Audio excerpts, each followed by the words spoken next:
Fooled my cheating, soon to be ex wife, into thinking I was cheating.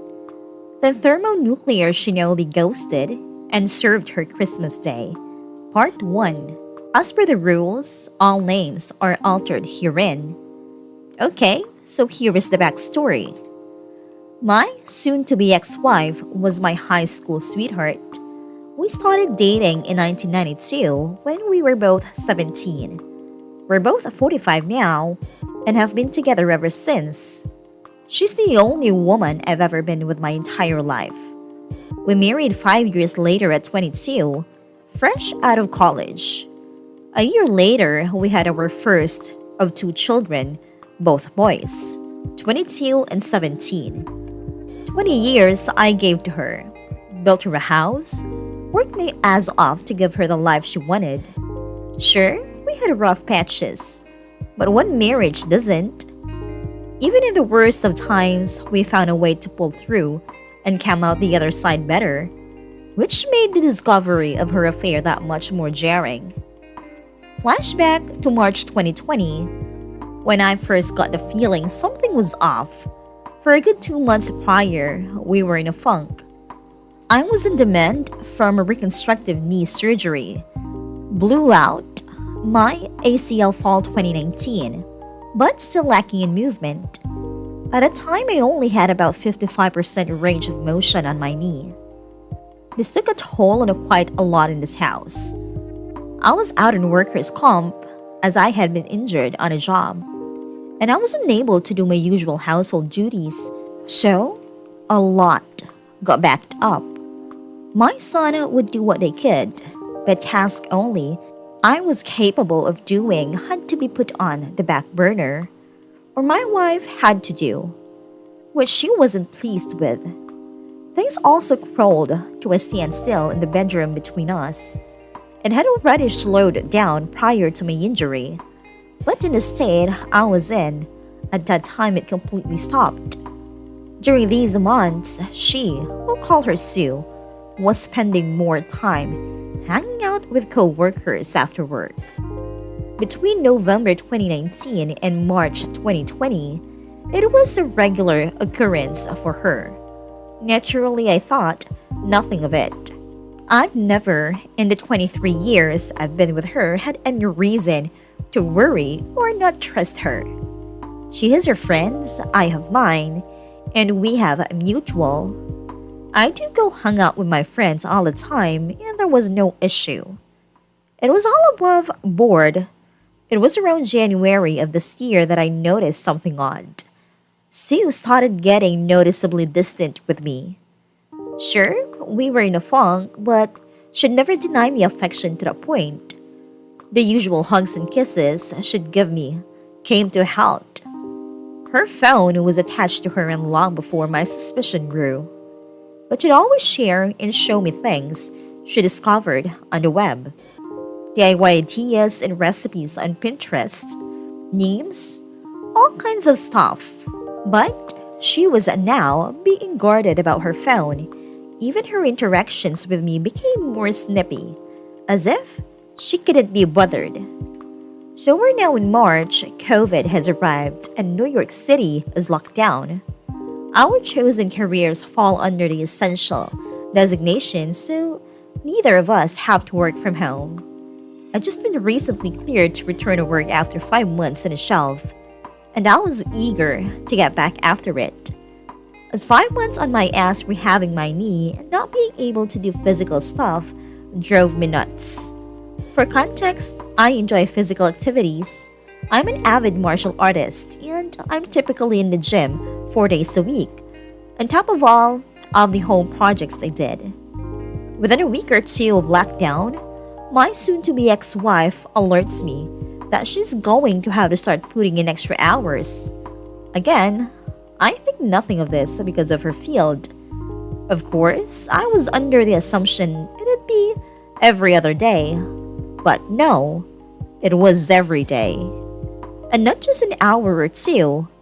She'd come home 3 or more hours later and go straight to the shower, spend a little time with me, a little time with our 17-year-old, 22-year-old lives with his girlfriend across town, and then go to bed. As I'm able to support myself on my knee better, we started getting intimate again.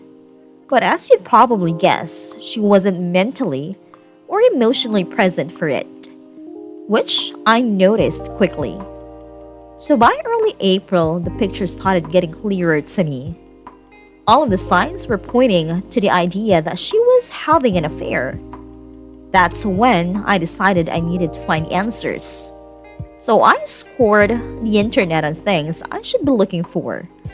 Signs of infidelity in one's partner, and sure enough, she was pretty much ticking all of the boxes in such behavior. So then, my search inquiry advanced to how do I find proof. I started with her social media. Looking at her FB entries from months prior, it's pretty much the usual. Pics of us and our sons, pics with her and her friends, and more than a few pics of her nights out with coworkers. In these pics, it's a mixed bag of her closest friends from work and a couple folk I've never met from her work. But I see one recurring thing in a number of these pics. One guy. In every picture he's in, he's rather uncomfortably close to her. His arms is around her shoulder or his hand on her lower back. Way close for a guy I've never personally met. Needless to say, that put a sour taste in my mouth.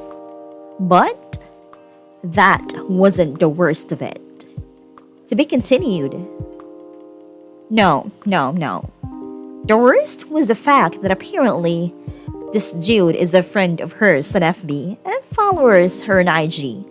So I go look up his FB account, and wouldn't you know it, I'm blocked. Why the hell am I blocked from seeing this guy's FB account? But he is friends with her on FB. Yeah? Now, I'm in Batman detective mode. At that point, I wasn't even trying to deny it. I knew she was cheating on me with this guy. My mission was to find out for how long, and over the course of April and May, that's what I did.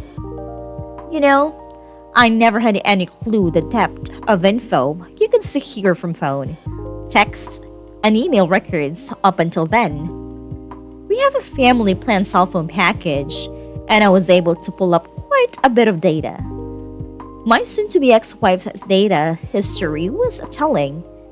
The two most frequent numbers she had interacted with from October 2019 to April 2020 was my own, and a number I'd never seen before.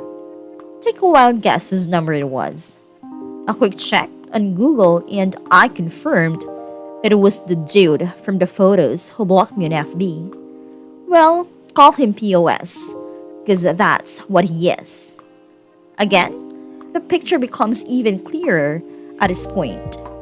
But a lot of their messages and texts were disjointed, which meant she was deleting a lot of them. I knew she was cheating on me with this guy, but nothing in the data could serve as a smoking gun. I needed more evidence. It's at this point that I tell my best friend Ozzy what I had found. He asked me did I confront her with what I had, and I said no because I felt like it wasn't enough. That's when he told me about an app that I could download to apparently spy on her communications in real time. I won't say the name as I don't know the rules and that here.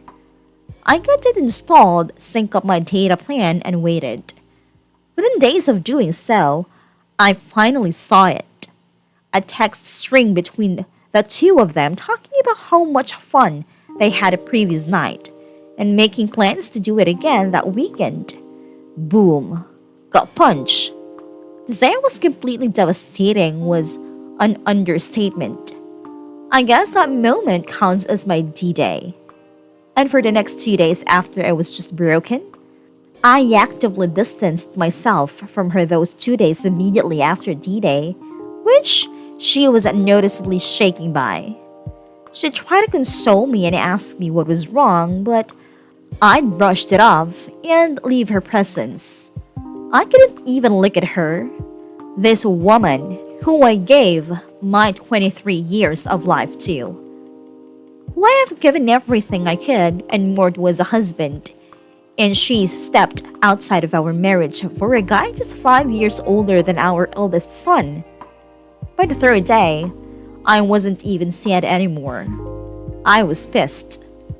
I contacted Ozzy to let him know my suspicion was confirmed, and he asked me, had I confronted her yet? My answer was no, and I told him I wanted a payback. I didn't want to just divorce her. I wanted to destroy her. I wanted to leave her life in shambles and fucking ruin her. It was going to take time to do so, and I devised a plan. In my readings and research on infidelity, I had saw a quote that resonated with me that went, "The enemy of infidelity is unpredictability," or something to that ilk. That was going to be the basis of my plan. I was going to make her life hell on wheels, while also secretly planning my exit strategy.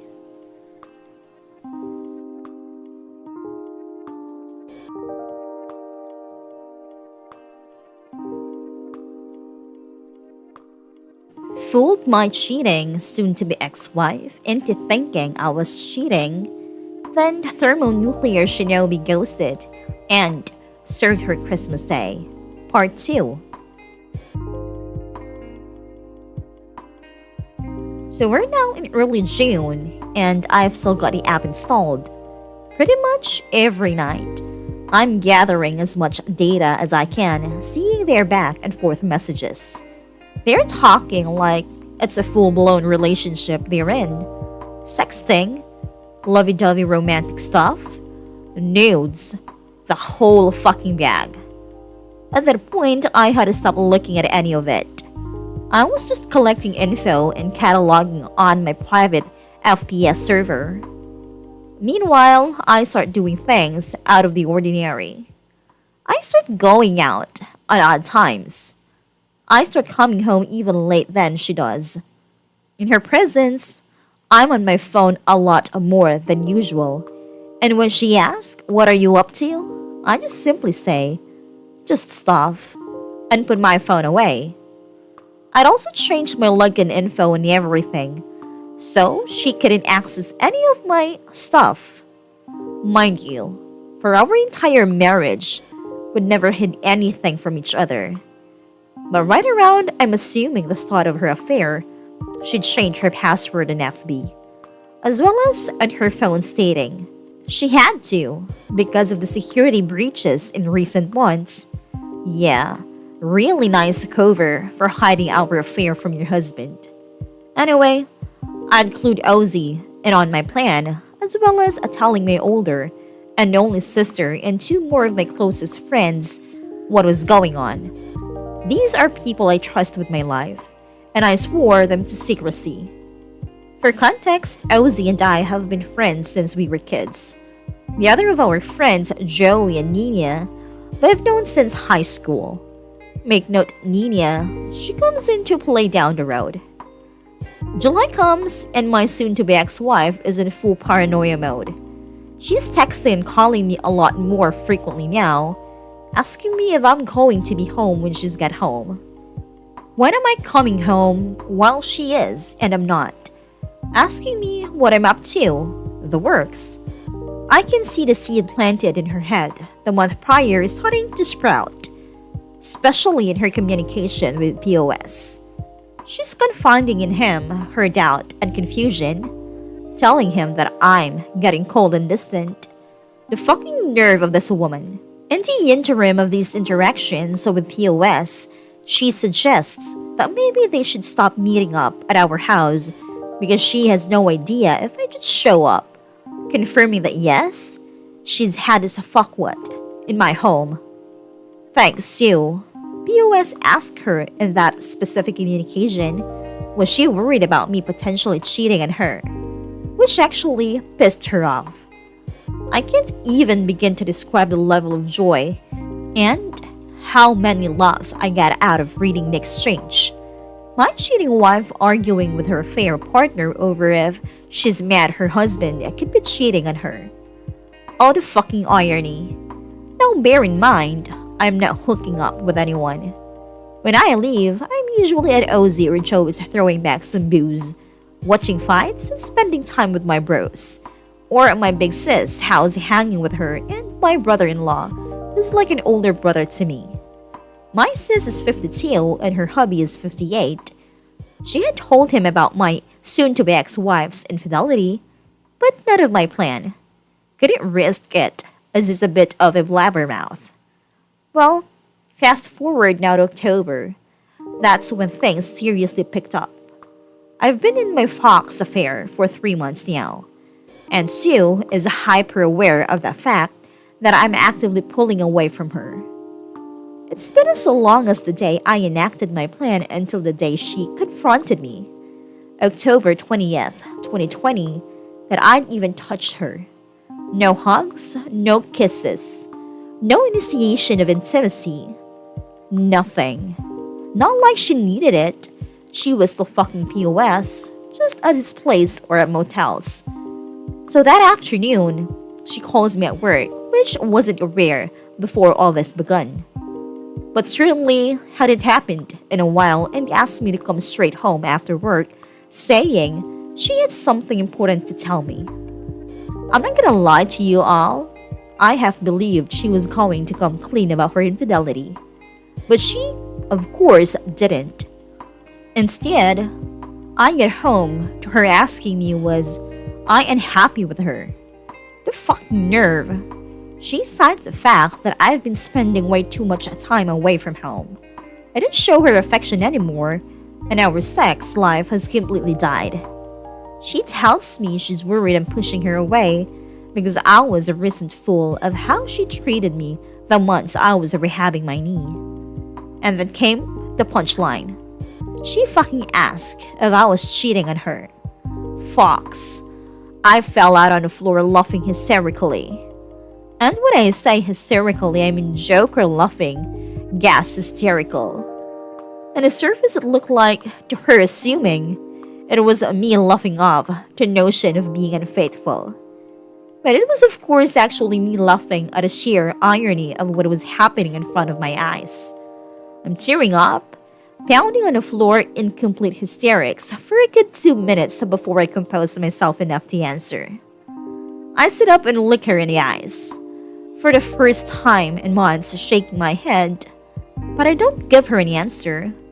I stand up, brush myself off, kiss the top of her head, and go about settling in for the night. Later that night, as I'm in my office, I decided, you know what? Given the brevity of what happened, I wanted to see what she was telling him. So I fire up the app, and sure enough, they were actually texting in real time. She tells POS, I know he's cheating on me. I asked him tonight, and he literally laughed in my face. He fell on the floor and laughed for like 5 minutes. It wasn't 5 minutes, obviously. He doesn't even care how I feel anymore. I don't know how or why, but he's gone. I know I've lost him. This is karma. I know it. The smile I had on my face a reading that must have resembled a Cheshire cat. POS attempted to console her, saying that if I cared enough for her, she wouldn't have had come to him, give her what I wasn't giving her. But the tone of her responses told me she was having doubt now. She had the nerve to step out of our marriage because I was unable to fulfill my role as a husband due to the legitimate injury, and kept the affair going for, at that point, nearly an entire year. But the idea of her losing me to another woman was enough to make her waver. What a fucking weakling. To be continued.